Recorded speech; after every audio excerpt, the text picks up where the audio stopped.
Hello, मैं अब्बास बोल रहा हूँ। मैं मुस्तम बोल रहा हूँ और आप देख रहे हैं बॉलीवुड हंगामा।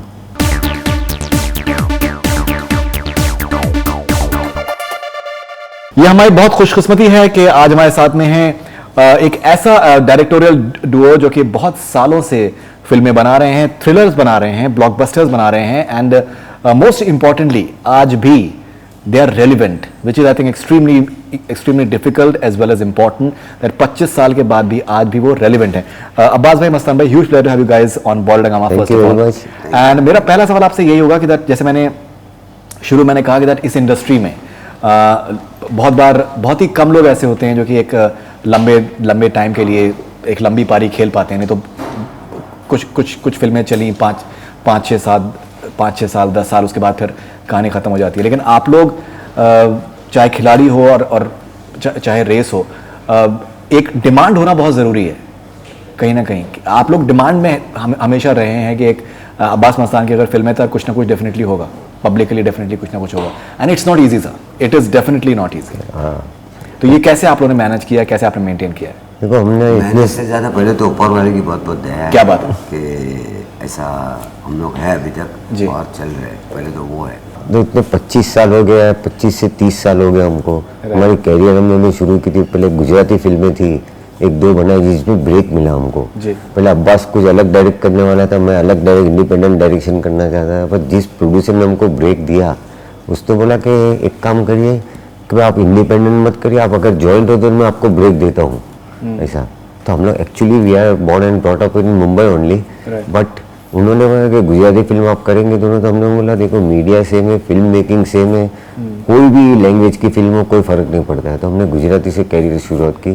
जो जॉइंट डायरेक्टर फर्स्ट टाइम बने हम लोग, अब्बास मुस्तन नाम से।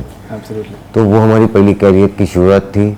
हम लोग ये मानते हैं कि भाई देखो, इतने सालों में हमने ये 20वीं फिल्म है, वो तो गुजराती मिला के 20वीं फिल्म है।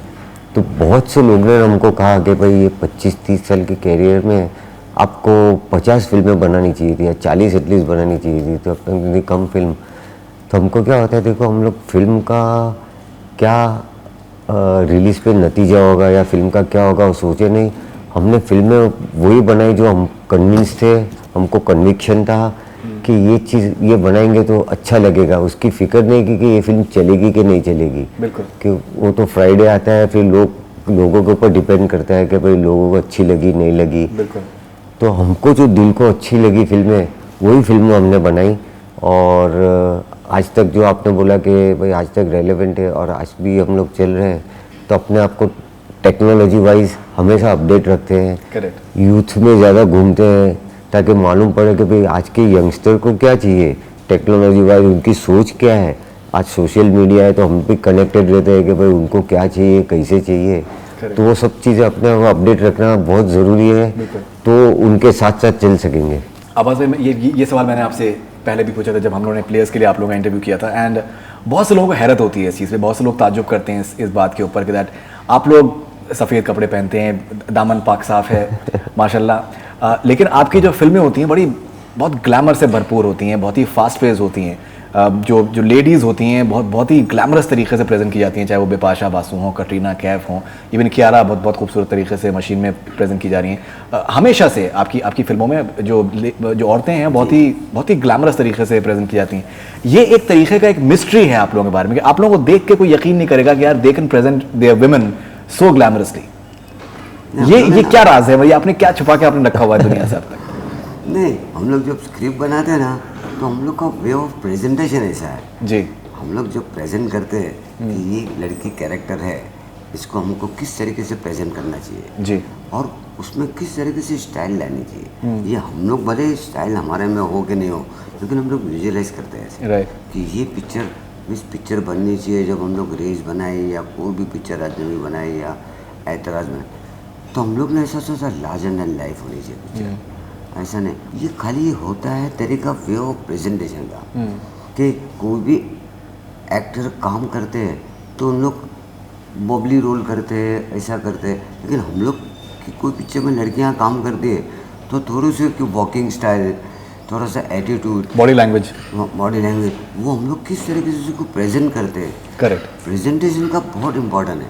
एब्सोल्युटली। तो ये हम लोग अपने आप में विजुअलाइज करते हैं ऐसा, पहले दिमाग में रखते कि ऐसा होगा, जो हम लोग वर्कआउट करते हैं पहले बैठ के। और ऑडियंस में भी हमने देखा है, जब हम खुद फिल्में देखते थे तो हमको लड़कियां ये वो ऐसा नहीं बोला कि भाई लड़कियां अच्छी लगे, वल्गैरिटी नहीं होनी चाहिए, बिल्कुल लेकिन नहीं, लड़कियां बिल्कुल नहीं। ग्लैमरस ग्लैमरस और वल्गैरिटी में डिफरेंस है, बिल्कुल।